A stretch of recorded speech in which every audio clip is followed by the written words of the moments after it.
Assalamualaikum Sobat Historia. Kali ini Historia akan membahas awal sejarah Kabupaten Ponorogo, tapi sebelum itu, jangan lupa like, komen, dan subscribe-nya. Oke, yuk langsung aja ke pembahasannya.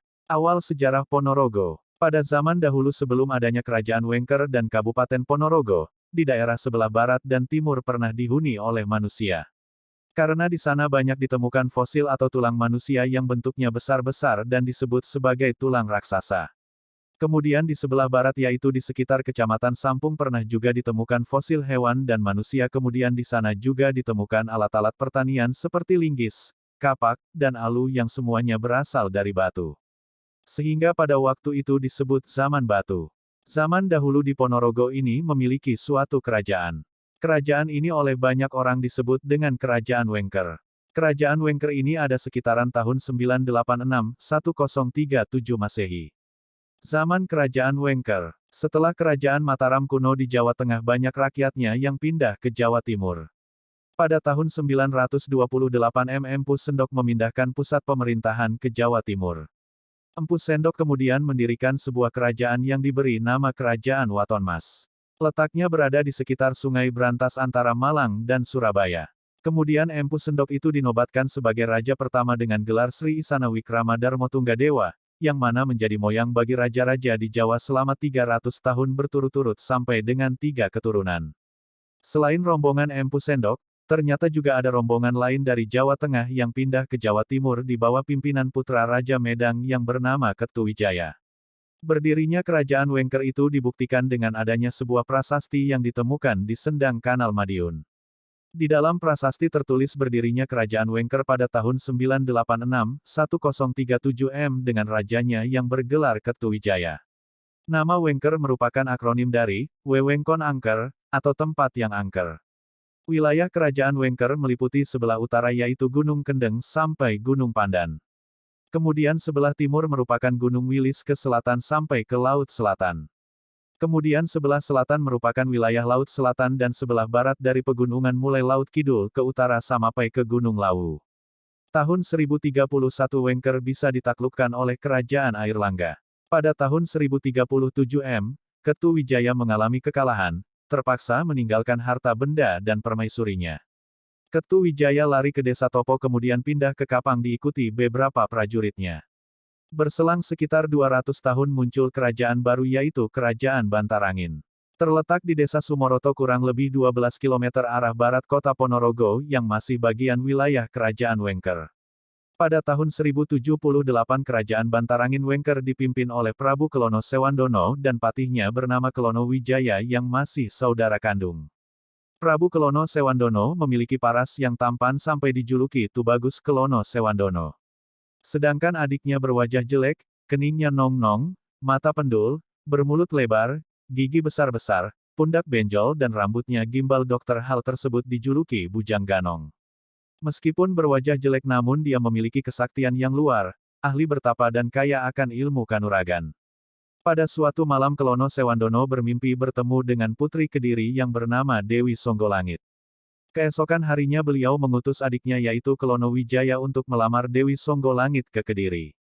Kemudian dia minta persyaratan untuk proses pernikahan nanti yaitu 1. Seperangkat gamelan gong yang belum ada di bumi ini dan digunakan untuk mengiringi jalannya temanten dari Wengker sampai Kediri. 2. Berbagai macam hewan isi hutan yang dihalau ke Kediri untuk mengisi kebun binatang. 3. Manusia yang berkepala harimau. Setelah selesai Kelono Wijoyo pun segera mohon diri dan sesampainya di Bantarangin segera disampaikan apa saja yang menjadi permintaan putri Kediri. Prabu Kelono Sewandono murka mendengar apa yang dikatakan adiknya. Dengan kesaktian ilmunya seluruh hewan hutan dapat dikumpulkan di alun-alun lalu merakit alat musik model baru yang terbuat dari bambu dan kayu seperti seruling, terompet, angklung, ketipung dan gendang. Ketuk, kenong dan kempul juga dari bambu. Seperangkat alat musik gamelan, yang terbuat dari bambu semuanya sudah disiapkan termasuk penabuhnya, pemainnya. Tinggal manusia berkepala harimau, macan, yang akan diketemukan nanti. Ternyata di Kerajaan Kediri sang patih Kediri yang bernama Singolodro yang juga disebut Barong Seta juga menghendaki ingin menyunting Dewi Songgolangit. Mendengar ramai-ramai gemuruh sorak-sorai masuk kota secepat kilat dengan penuh keberanian menerjang barisan pengiring pengantin. Para pengiring temanten bubar lari ke sana kemari. Hewan yang digiring pun lari tak karuan, hanya tinggal Barong Seta berhadapan dengan Kelono Sewandono. Akhirnya Singolodro dan Prabu Kelono Sewandono perang tanding. Akhirnya Kelono Sewandono jatuh terbanting dicengkram oleh harimau. Kemudian dicakar, dicengkeram, dikunyah-kunyah, dibanting-banting seperti kucing makan tikus, dibuat permainan oleh Singolodro. Sementara itu, Kelono Wijaya yang menunggu kerajaan, merasa malu karena kakaknya menghinanya, malu mengakui saudaranya karena jelek rupa, lalu dia pergi dari kerajaan bertapa di Gunung Wilis menggugat para dewa menuntut keadilan, minta wajah yang bagus seperti kakaknya. Kemudian permintaan itu diterima, turunlah dewa dari kayangan memberi topeng emas, yaitu topeng manusia yang bagus seperti halnya Kelono Seswandono, satunya berupa pecut atau cambuk yang diberi nama Pecut Samandiman. Setelah Kelono Wijaya sampai di alun-alun Kediri, tahu kakaknya dimakan harimau gembong, lalu didekatinya. Pecut Samandiman diacungkan di atasnya. Tidak tahu asal-usulnya dari mana, seketika Singolodro kehabisan tenaga, lemah lunglai tanpa daya sambil mengaduh. Kemudian Kelono Wijaya membaca mesentra sakti untuk mengubah Singolodro kembali menjadi manusia, tapi sayangnya kepala Singolodro masih tetap berbentuk harimau atau singo. Singolodro yang berubah berkepala harimau berada di belakang, jadi genaplah persembahan 3 macam yang menjadi persyaratan Dewi Songgolangit telah dipenuhi. Kemudian diketahui jika Putri Songgolangit hilang, tidak diketahui kemana arahnya, lalu bersama-sama mencarinya. Sampai di salah satu gunung, di sana terdapat gua yang tertutup batu. Penutup gua itu diketuk dengan jari oleh Singolodro. Batu hancur lebur, kelihatan Dewi Songgolangit merebahkan tubuhnya di batu. Prabu Kelono Sewandono senang hatinya, lalu dibujuk diajak pulang, disanjung akan kecantikannya diajak ke kerajaan Bantarangin. Karena sepatah kata pun Dewi Songgolangit tidak menjawab, Prabu Kelono Sewandono pun marah, karena merasa dihina. Dia pun berkata, orang diajak bicara sepatah kata pun kok tidak menjawab, hampa diam seperti batu. Terbukti sumpah yang dikatakan Prabu Kelono Sewandono, seketika Dewi Songgolangit berubah menjadi batu, berwujud arca seorang wanita. Prabu Kelono Sewandono lalu pasrah, bila Dewi Songgolangit memang bukan jodohnya. Selanjutnya Raja Bantarangin karena merasa kecewa akan menikah yang gagal, dia tidak akan menikah. Sebagai hiburan yang menjadi gantinya, lalu ia memelihara anak laki-laki muda yang ganteng atau yang biasa disebut dengan gemblak. Raja Bantarangin juga dikenal sebagai Raja Warok pertama. Warok berasal dari wara yang memiliki arti pria agung, pria yang diagungkan. Wengker zaman Majapahit. Zaman Majapahit terakhir yaitu Brawijaya V sampai runtuhnya kerajaan Majapahit, Wengker masih ada. Tetapi yang berkuasa di kerajaan Wengker sudah tidak ada. Pemerintahannya hanya tinggal daerah Kademangan. Berada di sebelah selatan juga disebut Kademangan Wengker, demangnya bernama Ketut Suryangalam. Melihat kata Ketut kiranya perubahan dari kata Ketu, nama Raja Wengker pertama yaitu Ketu Wijaya. Dapat disimpulkan Ketut Suryangalam masih keturunan Ketu Wijaya. Demang Suryangalam kondang akan kedikdayaannya, sakti mandraguna, tidak mempan segala senjata. Sampai zaman Wengker berakhirnya, rakyatnya beragama Hindu. Memuja kepada Shiva, Brahma dan Buddha yang arca-arcanya semua ada di Ponorogo. Zaman Islam Kadipaten Wengker, Raden Joko Piturun datang dari Demak disertai dengan Seloaji diutus memeriksa bekas kerajaan Wengker yang ada di sebelah timur Gunung Lawu dan di sebelah barat Gunung Wilis ke selatan sampai Laut Selatan. Mereka berangkat berdua, sampai sebelah barat Gunung Wilis bertemu dengan Kiai Ageng Mirah. Kiai Ageng Mirah itu merupakan putra dari Kiai Ageng Gribik dan Kiai Gribik putra dari Wasi Begono. Wasi Begono putra dari Brawijaya V. Mereka kemudian sepakat berjuang bersama dan saling atur strategi, mereka selalu koordinasi terhadap apa yang mereka hadapi dalam perjuangan ini. Kiai Ageng Mirah senang setelah mendapat informasi karena masih sama-sama keturunan Majapahit.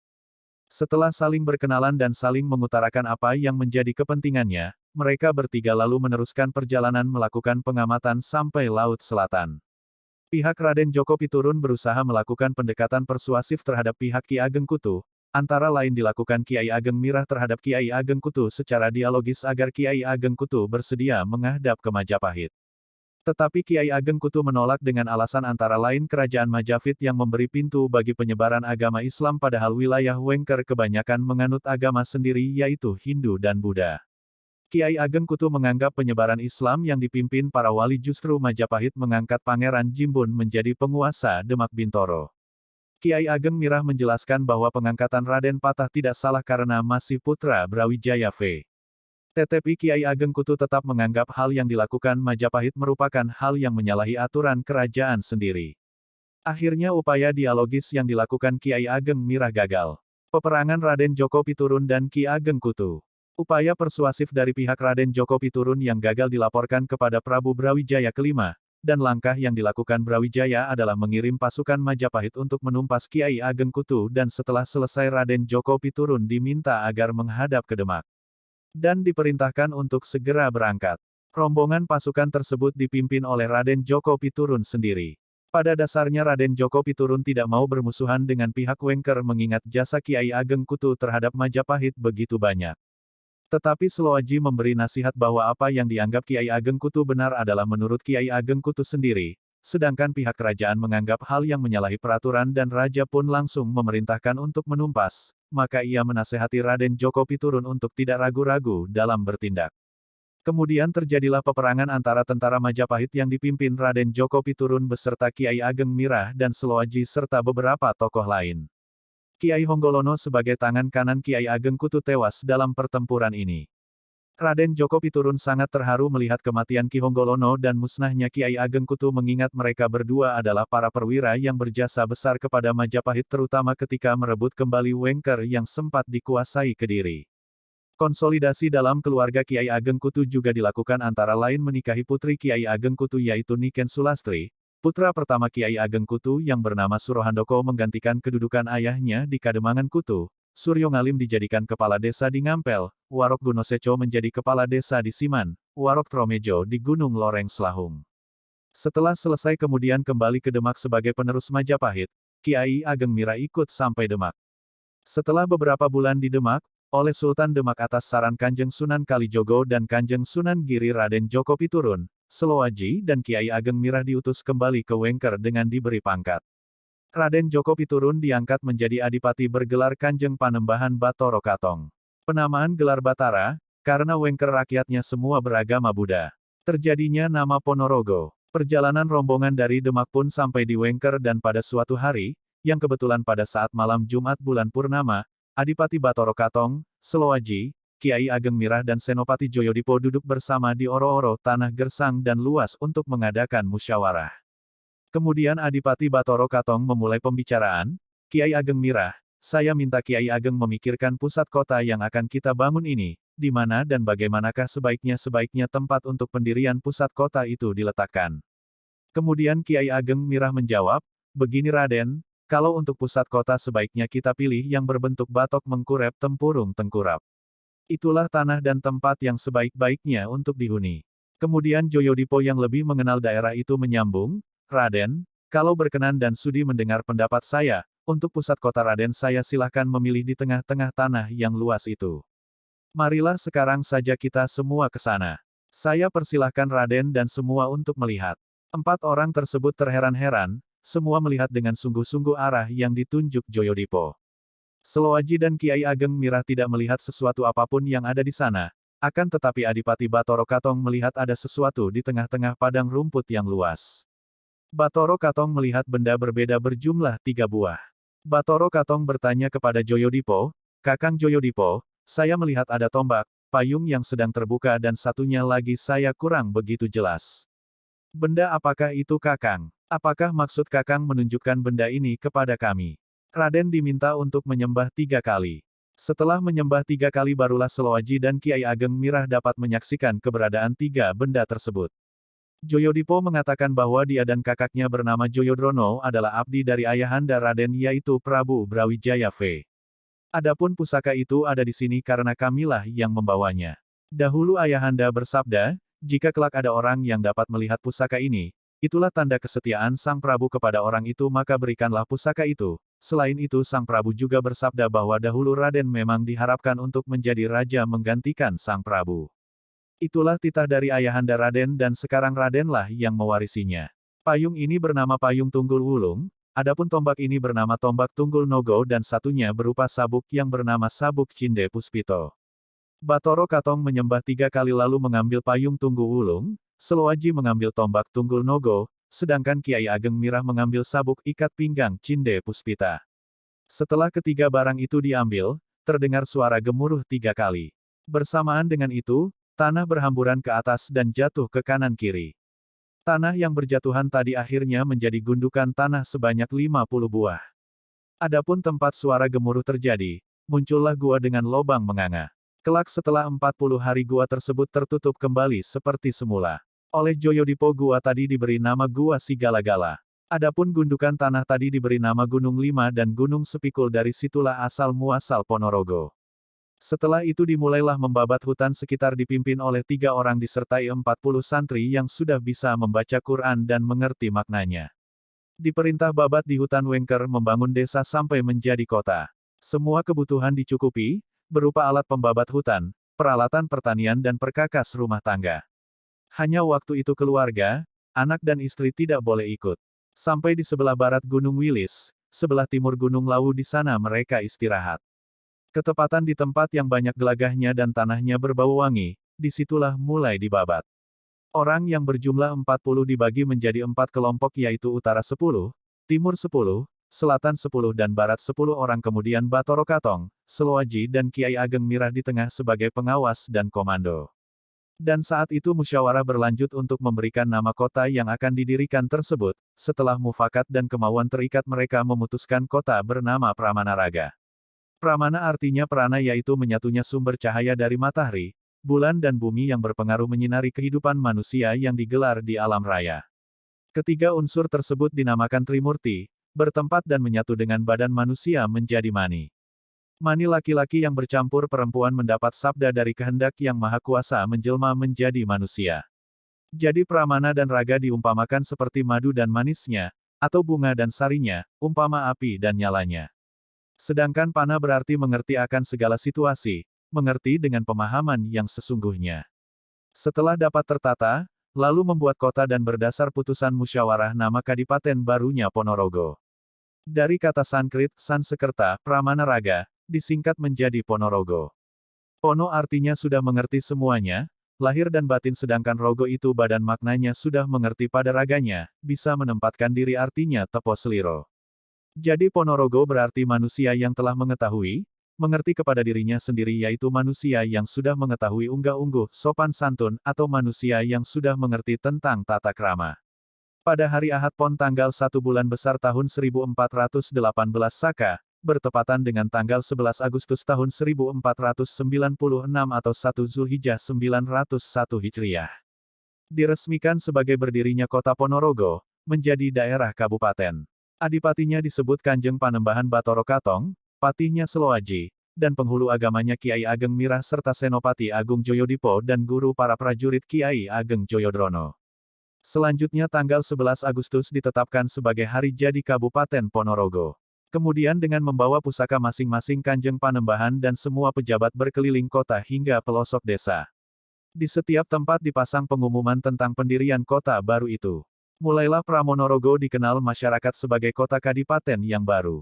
Sekarang kota Pramonorogo terkenal dengan sebutan Ponorogo.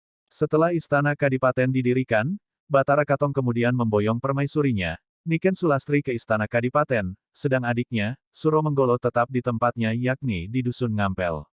Berdirinya kota ini diperingati atau ditulis pada batu menggunakan Candra Sengkolo Memet. Candra Sengkolo Memet itu berupa gambar atau bangunan berupa gambar 4 jumlahnya, yaitu urut dari arah ke kanan, 1. Gambar orang semedi, bertapa, 2. Gambar pohon beringin, 3. Gambar Garuda terbang, 4. Gambar gajah. Pencipta memberi arti orang 1, beringin, kayu 4, burung terbang 0, gajah 8, jadi dapat dibaca 1408 dalam hitungan Saka. Kemudian jangka 10 tahun, membuat prasasti lagi di batu. Tertulis aksara Jawa, angka aksara Jawa 1418 tahun Saka atau 1496 M, itu merupakan peringatan mulai patihnya Demang Suryongalam putra Ki Ageng Kutu. Dan Patih Seloaji pun kembali bertugas di Demak sebagai senopati keprajuritan. Para pamong praja, mulai Demang, para mantri, para bupati, prajurit dipenuhi. Pejabat lainnya dicukupi lebih-lebih permasalahan pertanian. Batoro Katong sendiri selalu memberi contoh, mempunyai kebun merica di desa Merican dan desa Sahang Ngebel. Sahang sama dengan merica. Juga beternak hewan seperti sapi, kerbau dan kuda. Selama 10 tahun kota Ponorogo menjadi